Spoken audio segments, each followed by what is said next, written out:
So, how did the idea for Hypercar Invitational come about? I think just like anything that you're passionate about, you spend so much time on it, and then you start noticing things that maybe other people haven't noticed, but you just start focusing. And in my case, I would go to as many car shows as I could have time for and or afford. And I remember looking at some of the people that were kind of my heroes, like Horacio Pagani and Alois Roof and Christian Koenigsegg, guys that had started something from scratch and built up these beautiful companies, these beautiful projects, and noticed how much time they spent talking to thousands of people and explaining a product which really, had the product been able to be in motion, wouldn't have needed any explaining. It would have, breathed by itself. And I just kept thinking, you've got these auto shows with these cars on these stands, but the gasoline smell, the sounds, and everything else aren't able to be communicated. They're just sitting there static. There's got to be a better way.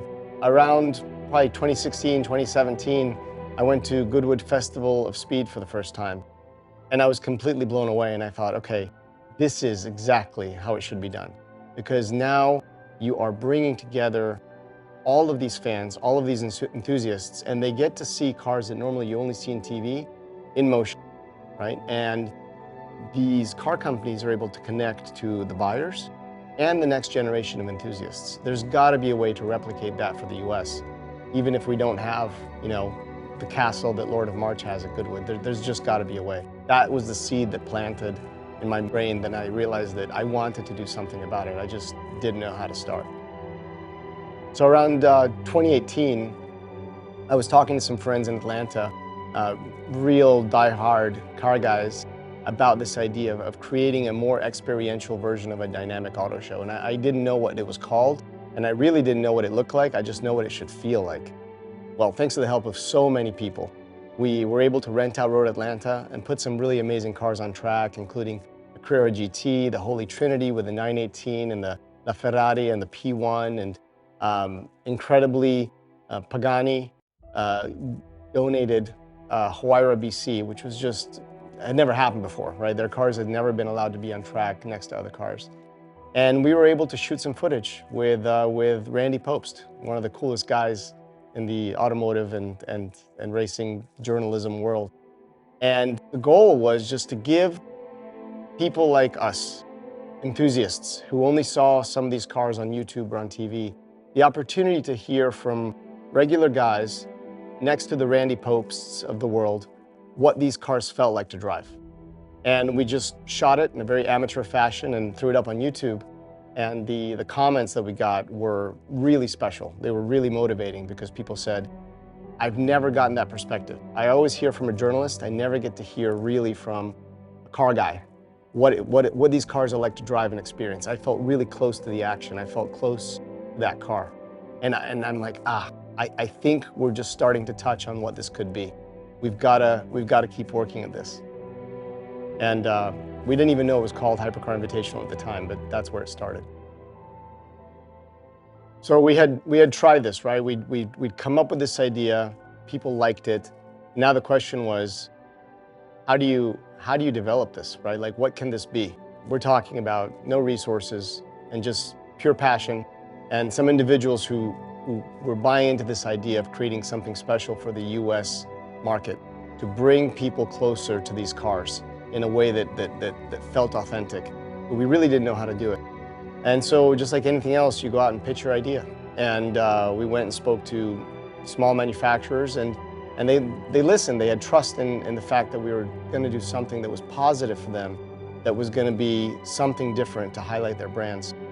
Peter Nam of Gunther Works come to mind. He helped us. He said, look, okay, I like what you're doing. I'd love to come and speak to a very select audience of potential buyers for my cars. Let's do it. Let me help you create Hypercar Invitational too. There were also brands like McLaren, Pagani again, and others who just had faith in this idea that I kept pitching basically to anybody who would listen. And the words dynamic auto show started making more sense, right? This idea of an auto show, no matter how small, but where the cars were in motion, you could smell the gasoline, hear the rubber, hear the engines, and really bring them to life so that it wasn't just about words, but it was actually the emotion, the experience of seeing these cars. Sometimes in life you have something that's maybe negative or unlucky for most, but it helps you. And in this case, when the pandemic started, this is in 2020, COVID took over, all the auto shows went away. Being indoors was a no-go. Having crowds of thousands of people was also something that was not acceptable. And so all of a sudden, we started getting phone calls from companies that were lighting up our phone and saying, what is this Hypercar Invitational? Can we show our car at your event? And so that's how we started. We had the opportunity to rent Laguna Seca. Again, thanks to a lot of people coming together, helping a very, very small, underfunded organization like ours and getting some major track days. And we created an outdoor auto show. It was for a very limited audience because that's all we could afford to do. But we brought together the designers, the founders, and the engineers that could tell the story behind the product they had created. And if I were to nail it down to one thing, I would say that was the key. It's the fact that if you can show your potential buyers your story, how you built a car, not its specs, not what the 0 to 60 times are, not anything like that. You can do that in an auto show, a static auto show. But telling the story of how these cars were created and the passion behind them, that made a difference. And we enabled our guests to come closer to these manufacturers and vice versa. And I think that's the magic formula. That's when we saw, okay, this idea, this experience can be more meaningful to everybody involved. We really should keep going. So 2020, we finished Hypercar Invitational 2. And at that point, we knew we had something. We knew that we had connected in a way that mattered. But then how did we improve on that? What was the formula going to look like? How do you become a dynamic auto show? What does that mean, right? And we did the same thing that you're supposed to do in any situation when you don't know. You ask your customers, and we asked for a lot of feedback, and we heard good and bad. And it's really humbling when you hear some bad feedback, and it's really nice when you hear, hey, that really makes a difference. This is really good for our company. Or our guests said, the guys that were and girls who were, probably pretty jaded, they'd been to every luxury car event, and they came to us and said, this felt different, this was exciting, this had an authentic energy, right? And we took that idea of this authentic energy of being able to connect people and thought about the last missing link, which is how do we bring in the young kids who love these cars? How do we bring in the audience portion that we had seen Goodwood do so well? And I think the movie Willy Wonka and the Chocolate Factory probably resonated with me so much as a kid when Charlie wins the golden ticket, right? And we thought, okay, we can turn this into a wonderful charitable opportunity and give people who may not be able to afford these cars yet, but are definitely the buyers of the future, let's allow them to come into Hypercar Invitational. And so very simply, we came up with this idea of charity laps. And this resonated so much with me because it was about bringing somebody who might never see some of these cars and actually be able to put them in the passenger seat to experience that. And this concept really took off, right? This golden ticket idea that you donated charitable funds, 100% goes to charity, and the very, very generous and kind owners of some of these cars would give people laps. That was kind of how we created that last missing link of bringing in the public into Hypercar Invitational. I think most memorable is last year, the incredibly nice owner of a McLaren F1 high downforce kit, a car which I'd never actually seen in person, and we got it on track. And first of all, this owner was a very good driver, and he obviously had 2 seats, so he was doing charity laps all day long. And the people were coming out of the car, and one guy in particular had tears in his eyes, and I almost got like contact emotion because I didn't get to go in the McLaren F1, but I was so happy for him because I knew what it meant to him. And I said, okay, obviously we're not always going to have McLaren F1s, but if we can generate this kind of emotion, this is good for everybody. It's a win-win for the manufacturers. Obviously, the guests who own some of these cars feel good about doing charitable activities. And for the golden ticket winners, they're going to have an experience they're going to be able to tell their kids, and it might bring them closer to these brands one day. And so we had to just keep developing on this. And but that was it. It was putting together all these pieces. The engineers, the designers doing these amazing dinners where you could tell the company story. We had guests experiencing their cars in a way that they never had been able to before. And we had kind of enthusiasts being able to come in and really touch this world and experience it in a way that we thought would really bring everybody together. And that was Hypercar 3, and that was in 2021. And then the question was, how do you refine this concept? What is going to be crystallized into the Hypercar Invitational identity?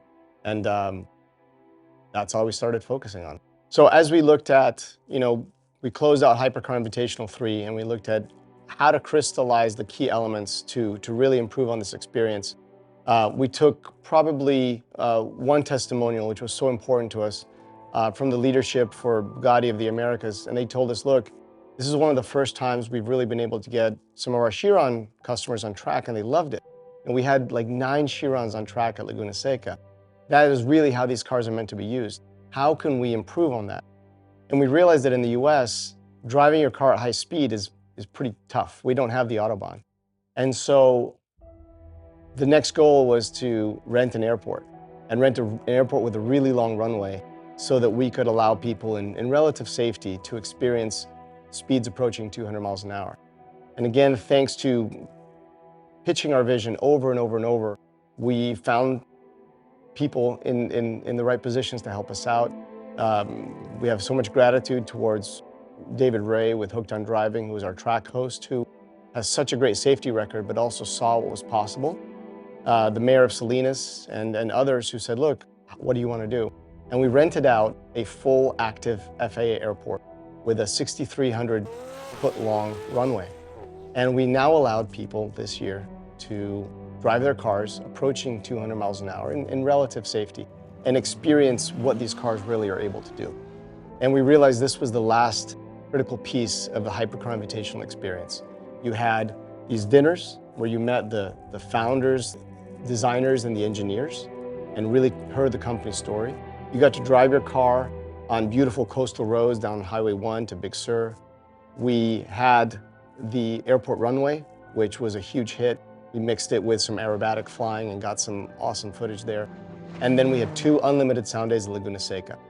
So now you had these 3.5 really perfectly curated days where the manufacturers really got to spend time with key targets and customers. And also we had the Make-A-Wish charity lap donations with everybody who was coming in from the outside with a golden ticket opportunity. And we brought it all together. And this year we had almost 300 people participating. And based on the feedback that we got, we realized we've now hit on what we believe is the formula for America's Dynamic Auto Show. And that sounds like a big word, but you have to really aim for the sky. And that's our vision, is to create America's Dynamic Auto Show, something that's more experiential, that's a beautiful show. You have opportunities to see things that you would never see, like, for example, the Pikes Peak Tesla Unplugged car with Randy Popes doing the shakedowns right before going to Pikes Peak. We had Valkyrie, thanks to Esther Martin Laganda, coming to do shakedown laps for the AMR Pro, breaking track records, giving people rides, just amazing experience. We had the US debut for the Zenvo automotive car, which has their new dealer in Denver, and really put together a show and an experience for everybody that was involved. Now we knew we had something special. And now we have a passionate team that is working already to create Hypercar Invitational 5 for 2023. And what we're doing is refining and making sure that we are offering something for every single stakeholder involved to come and be able to talk about the products and the cars that really move us. Next year is Hypercar Invitational 5, which we already cheesily probably are calling High Five. And we're having a lot of fun with that already. And we're gonna bring in some pretty amazing stuff as far as some of the world's best hypercars, which will now be in owners' hands, debuting in 2023 at our event. We want to bring the enthusiast world together, and we're excited to already start working on it just a week after HI4 just ended.